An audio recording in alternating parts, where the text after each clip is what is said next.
Hello, John. Hello, Oliver. Today we're going to talk about a very, very special woman called Mary Elms. She was born in Cork in 1908. She went to Trinity College. She received 3 scholarships for London, Geneva and Switzerland.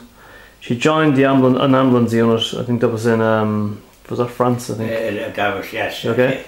But anyway, she saved a lot of Jewish children, and we're going to talk about her today. And I think you have a picture over there on the Ireland's Own magazine. Ireland's Own, and this was April the 19th, just gone past. That's her on the front cover. A very pretty and lady. Inside, there's an article, a very good, interesting article about her, and I'll just show her inside. There she is. She was a striking woman in some way, many ways, and very intelligent, and not alone intelligent, but with a strong Christian attitude. She was an Anglican, Church of Ireland, I think, Church of Ireland, and there she is there, and there's an example of what she did in France, in Perpignan, which is a city I was in, and there's the little children. They were saved by her, and hundreds of children saved by her. And here is a very important picture. There she is as well, walking when she was walking, and there's some of the children.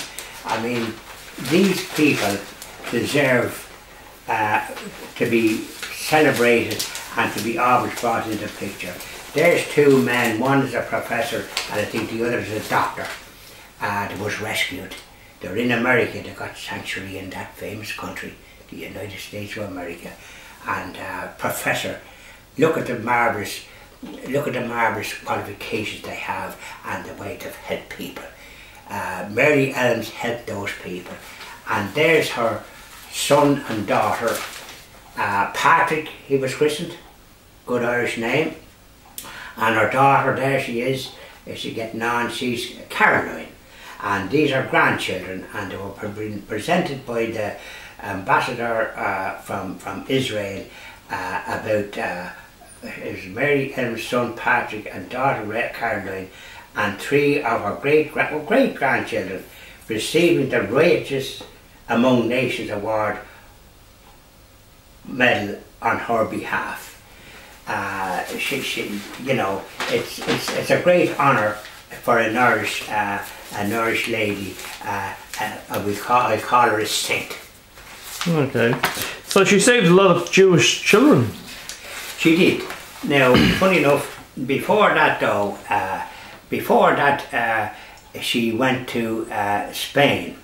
She went to Spain in February 1937 after the completion of her studies. And then she joined the University of London's ambulance unit and was sent to a children's hospital in Almeria in war-torn Spain. This was during the Spanish Civil War.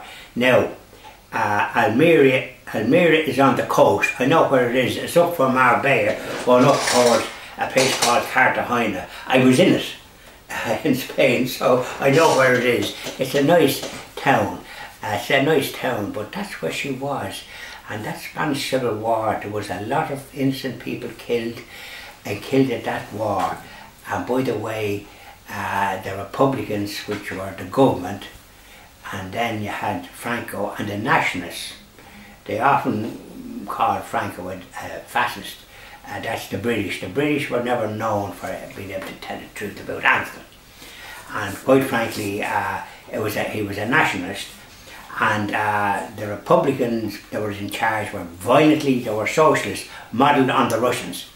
And the first thing they started doing was persecuting Catholics and Christians, which was the majority in Spain, and they murdered thousands of priests and nuns who didn't bear arms.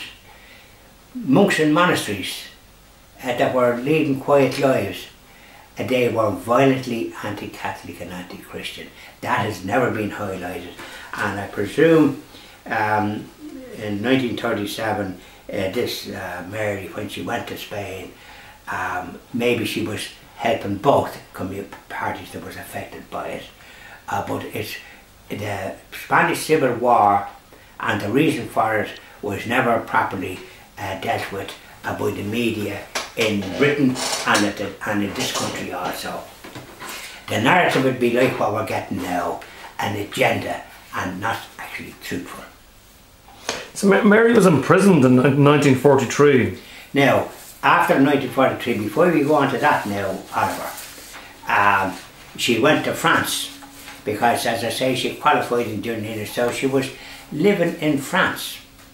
And then let me see, in 1942, in France, so France wouldn't be destroyed, they had what they called the Vichy government. And so therefore the Germans didn't destroy France the way they did in other countries. But one thing that the Germans were notorious for was this business of going into countries that they weren't exactly welcome by the people. But the people in charge, it supped with the devil, as the Vichy government supped with the devil, namely the Germans under Hitler. Now, so the first thing that they wanted at that time was for all the Jewish people, for them to make a list of all the Jewish people, and even Jewish people that had converted to being Catholics, legitimately so.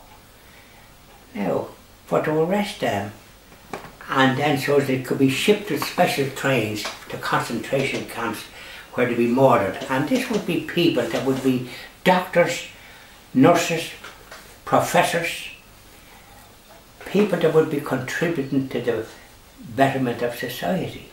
There was no distinction. And children as well. This was the devilish approach of the Germans under Hitler. They're often called Nazis to sort of distinguish them as if they were some kind of a separate breed. They were German citizens. One of the cruelest and the most sadistic people that ever was in the face of the earth. So this is in 1942 that you spoke about. Mm-hmm. Mary and other helpers, the French resistance, to their eternal credit, started rescuing children, Jewish children. Their parents could be sent off and they would be sent off, but they rescued those children. The article said dozens, but as far as I know, hundreds of children, and found safe havens for them. And where did they find the safe havens, I wonder? Oliver. Where did they find them, John? You tell me. In Catholic homes, in Catholic convents and places of that calibre. Oh. When you need sanctuary, when you need help, much like the Pimpernel in the Vatican, the famous Monsignor Hugh O'Flaherty, a film made about him there. He's also rescued thousands upon thousands of Jewish people, and Italy, to its eternal credit, was the one country in Europe that the least amount of Jewish people were killed. 5,000 in total, even though they were allied to the Germans, but still the Jewish people was protected. There you go. Marvellous. Now here we are, Mary Elms and others, but she was particularly good. These children got safe homes, and then eventually some of them got sanctuary in Britain after the war, but most of them went to the USA, where they got a great welcome and educated and homes and all the rest of it, and they prospered, as the Jewish people have prospered wherever they were, but they've suffered persecution down the ages in many countries. After the war, she received the Legion of Honour, which was the highest civilian award in France at the time, but she refused to accept it on the grounds of unwanted attention for what she did. So she didn't want to bring attention on herself. Correct. And by the way, she took a risk. She brought them in her own car to safe destinations, and she secured documents for others, which allowed them to escape through the undercover network in Vichy France. and she was described as a Quaker by the bloody old Twitch media, despite sometimes being described as head of the Quaker in Perpignan, but worked actively with local Quaker organisations. So she didn't get staying long because France, and unfortunately, like other countries, has a notorious habit of betraying people, much like our Saviour was betrayed by Judas Iscariot all those centuries ago in the Garden of Eden. Satan got into his miserable soul, and here we are. She was betrayed. She was. Yeah, the same as Anne Frank was betrayed in Amsterdam, the diary of Anne Frank, another terrible tragedy that we read about to bring tears to your eyes. So here poor Mary was arrested in 1943 in suspicion of aiding the escape of Jews. Can you imagine being arrested and perhaps maybe put to death? Yes, for saving kids. Very serious trouble for saving people. But not just people. Can you see the satanic nature of the Germans at that time? Can you see the pure evil?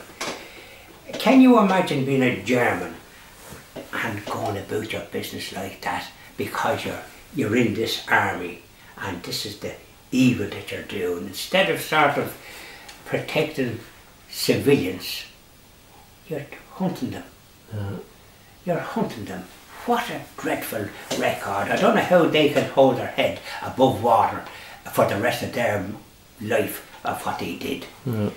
So here's an innocent person helping people that needs help, arrested. So what do you think happened? And she was arrested and she went to prison. I mean, she was 6 months, I think. It's not.